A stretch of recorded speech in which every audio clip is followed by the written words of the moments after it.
name's Jeff Teasdale. I'm a farmer at Badgingarra.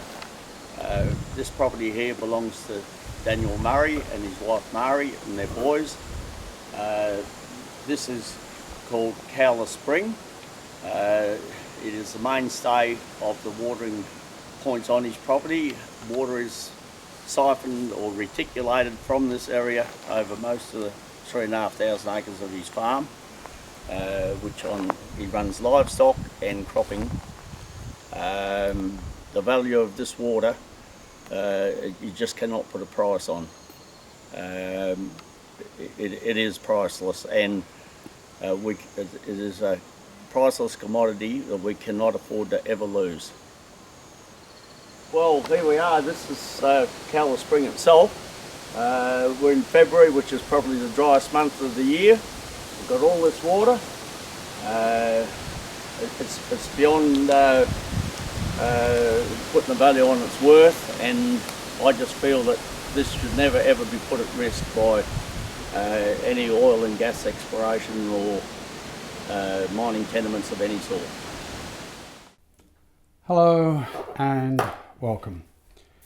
In response to deepening concerns from the Dandaragan Groundwater Protection Association, I accepted an invitation to video record some local farm-based natural watercourses now under serious threat of contamination and irreversible pollution from the Badgingarra Transurb Energy fracking operation. It should be noted that this and other regional fracking operations have been unlawfully bullied into operation in defiance of the vehement, ongoing and exponentially increasing objections from the wider community. Fracking in this region is resolutely denied the essential prerequisite of social licence. It is fiercely rejected by everyone who has taken the time to investigate its appalling history and who subsequently understand the lethal threat it presents.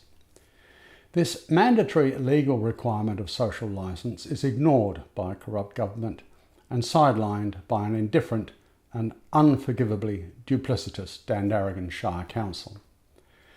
When I first became aware of the clear and present dangers of fracking, I naively thought that providing absolute proof of harm to council would automatically enlist their aid in taking a stand against it. After all, it's council's mandate to serve and protect the region and its community. Instead, they have chosen to totally misrepresent the community majority and continue doing everything they can to assist the fracking industry in contemptuous disregard of our community house-to-house surveys establishing massive opposition, 95% from Durian Bay and 98% from Cervantes. Accordingly, ruinous fracking operations continue in callous disregard of steadfast community opposition. Only a small minority of seriously misled individuals and some terminal councillors support the eco-terrorism of fracking against the prevailing will of an eminently better informed community majority. This majority are not and will not be taken in by fracking industry lies and corrupt government propaganda. Some of the farm watercourses visited are securely quarantined from livestock by the environmentally aware farming families and have subsequently been allowed to return to their original condition. As you can see from the video footage, this fully restored free-flowing water is utterly pristine, hosting an amazing variety of marine life, wetlands, flora and indigenous fauna interspersed with stunningly beautiful native wildflowers. This unspoiled natural beauty and all the countless many life forms dependent upon it, including the human population, are now in grave peril under the imminent threat of fracking contamination and irreversible pollution from the nearby unwanted and deeply resented gas mining operations. This hideous enterprise benefits no one except overseas corporations who are effectively stealing our natural resources against our will in cahoots with corrupt government. Worse still is that it rewards the loathsome criminals responsible for the many assassinations of alternate energy inventors too numerous to mention. It's widely known that the hydrocarbon fuel industry czars have ruthlessly suppressed clean, non-polluting energy and propulsion technologies for many decades. In fact, that suppression now reaches back centuries. In more recent times, they have taken to blatantly murdering inventors, offering successful, non-polluting, cost-effective alternatives to their world-befouling hydrocarbon fuel monopoly. Over 5,000 alternate energy patents are blocked by criminally collusive governments under the flimsy euphemism of national security. As a result of local fracking operations, all groundwater catchments and reserves in this region are now at serious risk of deadly contamination that follows this insidious industry wherever it sinks its lethal fangs into the environment. Ask any community anywhere in the world enduring the ravages of this evil, and without exception, all are suffering appalling consequences of its bitterly hated intrusion. Their drinking water is permanently and irreversibly poisoned, whereafter they are entirely dependent on fracking companies to truck in water supplies in unhealthy plastic containers. They are subsequently forever at the mercy of these ecocidal criminals. They can't even publicly comment or complain in alternate media interviews for fear of having the trucked-in water supply immediately discontinued. So they are forced to suffer this atrocious human rights abuse in silence. In addition, fracking quickly becomes a societal cancer, creating acrimonious division between hitherto friendly groups, individuals, and sometimes even close-knit families. Already tarnished fracking money has slithered its venomous tentacles into the social fabric of Badgingarra Township by furtively donating to sporting groups, education facilities, local events, etc. This underhanded tactic is despised for the con job it does of cheaply buying off potential opposition while their ecocidal fracking operations become established. Once the all-pervasively toxic process of shale gas production gets underway, the duped communities realise all too late exactly what they've let themselves in for. And the ensuing devastation is infinitely worse than they can imagine. When they do find out, of course, it's too late, and the horrific damage can never be undone. A few years back, no one could be blamed for being fooled by expert deceivers using masterminded propaganda learned from the crafty spin doctors defending big tobacco. Remember the offensive deception, more doctors smoke Camels than any other cigarette. Well, not anymore, because consideration for situation unawareness no longer applies in the face of an increasingly massive international and exponentially growing body of evidence, witness testimony, doctors' reports, and appalling case histories. All this undeniable proof repeatedly confirms the damaging health impacts, environmental destruction, and unforgivable water contamination, to say nothing of the monstrous waste of precious water inflicted by fracking. Fracking is totally banned in most countries around the world, featuring governments still practicing a modicum of democracy, something that has been brutally extinguished by the kakistocracy of the corporate fascist state of Australia. A kakistocracy is ruled by the absolute worst, read shittiest, people imaginable, who perpetuate the myth, an ongoing political hoax of voter choice.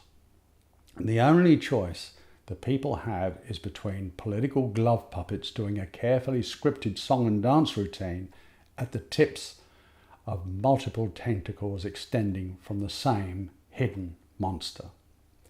Support for fracking in the face of such overwhelming proof of harm is not only insane, it's suicidal, most especially when your own community sits smack bang in the middle of the danger zone.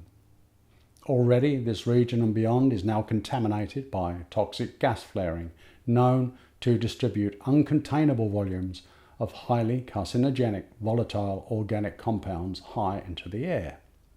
With the strong winds common to this area, these toxic VOCs go far and wide, while their potency and public health risk doesn't diminish with distance nor over time. Their toxic fracking wastewater evaporation ponds do exactly the same thing, with the added risk of pond lining failure that causes catastrophic groundwater contamination. Case studies repeatedly expose cancer clusters, primarily leukemia, occurring in these fracking toxified regions.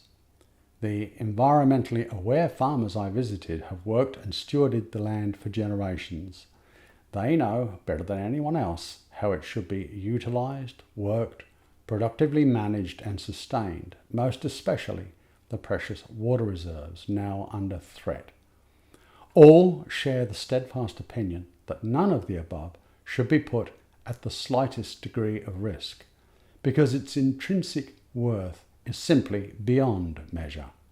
It is literally priceless. Nature is not mere merchandise. Moreover, it's unconscionable to risk vital life support systems for a product that is entirely unnecessary via a destructive and polluting process that is fiercely rejected. And it's not only the Shire of Dandaragan farming and township communities that strongly feel this way, because, as I've previously reported, national and international anti-fracking groups now comprise the fastest growing social movement not only in the world but in all of human history. A complex, rapidly evolving, powerfully dynamic movement of global scale, multicultural reach and bipartisan appeal cannot arise from baseless fear-mongering, frivolous troublemaking or thoughtless opposition to anything that might be of any value or considered safe. It can only happen as a direct result of deeply concerned communities defending against a clear and present danger. It is the world's people uniting together in solid defence against the deadly serious threat to current and future generations that is unfailingly posed by the satanic process of fracking. This vile practice grossly defiles nature. It pollutes the air, it poisons productive land, it shatters geological substructure and undermines land stability. It inflicts myriad negative health impacts, including cancer, and it intentionally despoils incalculable volumes of precious clean water, turning it into radioactive toxic waste. All for something we don't need. Now, is it just me, or does this qualify in spades as criminal insanity? This uncontrollable devastation is malevolently inflicted upon an already overstressed planet for a product that is totally unnecessary, and with the current price of oil sinking ever further down the toilet, shale gas mining isn't even profitable. Gas mining participants and workers might possibly be unaware of the forces behind fracking, are driven by unspeakably evil intent. Its industry spokespersons have repeatedly stood in front of the Dandaragan Shire communities at public meetings and deliberately lied by distorting and downplaying the known and proven dangers inherent to this unfailingly ruinous process. A CSIRO spokesperson deliberately lied by saying there's no such thing as fugitive methane emissions when lakes, rivers, along with countless watercourses ceaselessly bubble up and discharge sickening volumes of it, and even it sets fire to tap water. They barefaced lied by saying fracking never causes earthquakes, when entire states and counties are being seismically ravaged as never before, with fracking-induced seismicity blasting off the charts. They barefaced lied again by flatly denying that fracking company Quadrilla, Prees Hall, Lancashire 2.3 magnitude earthquake, followed just 2 months later by another, were fracking induced, when the UK industry itself admitted that fracking was indeed the cause and immediately suspended operations. They barefaced lied when they said there would be no high vent gas flaring in this region. The overwhelming evidence confirming ceaseless industry and government lies and deceit is readily obtainable through the most cursory investigation. Countless action groups and the entire internet feature wall-to-wall shocking exposés, incontestable documentaries and corroborated witness testimony establishing the irreversible damage. Untold human misery and suffering follow this foul industrial pestilence wherever it goes. All around the world, protest groups consistently turn out in their thousands, yet still the government criminals push ahead with this treasonous poisoning of water, air, soil, and the shattering destabilisation of geology. Worse yet, they set their armed thugs of corporate mercenaries masquerading as police upon the very people they are paid by public money to protect. They are not paid by the public purse to protect ecocidal criminals. They use armed police in combat riot gear to defend what is ultimately indefensible. These undeniable facts are known, but the force of concentrated evil driving this plague through its grovelling government shills couldn't care less. In fact, they probably revel and take perverse, sadistic delight in the mayhem. All perpetrators responsible are fully aware of the fracking inflicted misery and its incalculable environmental damage, yet still unconvincingly uphold their threadbare propaganda, claiming that fracking is all sweetness and light. I thought I'd close this broadcast with a message from another eminently respected local farmer whose knowledgeable insight into groundwater protection should be carefully heeded. Please note, however, it will be studiously ignored, along with all the compelling evidence outlined in this and my previous broadcasts, by the criminals behind this evil. How much more damage will they inflict? How much more environmental devastation? How much more incalculable volumes of fresh water wastage? How much more contamination can be endured before we, the overwhelming majority, bring an end to it? And in case you haven't worked it out yet, we are fast running out of time. Thank you for watching. Yeah, I'm at my neighbour's bore, which is a very important part of his operation to keep his farm going with the water. And it's clean water, it's drinkable water, it's filtered, but it's just this bore is just a symbol of what is underground, and there's water wandering around underground that no one sees, and people tend to ignore it or don't understand it, and it's extremely important what goes on underground, and where this water comes from is still not known where it originates, which is it's a very intriguing thing. Is the water runs through under the ground a bit like I suppose tunnels, or not tunnels, or it's just there's mysterious ways at the moment. It's mysterious because it hasn't been studied enough and it's not understood, but it's a resource that's been here for ages, and if we look after the source of this water, it will be here for hundreds of years. But if we don't recognise the importance of the source of this water, well, we could do damage that it's lost forever. Once the water is polluted, it's gone. But if it's looked after, it's here forever.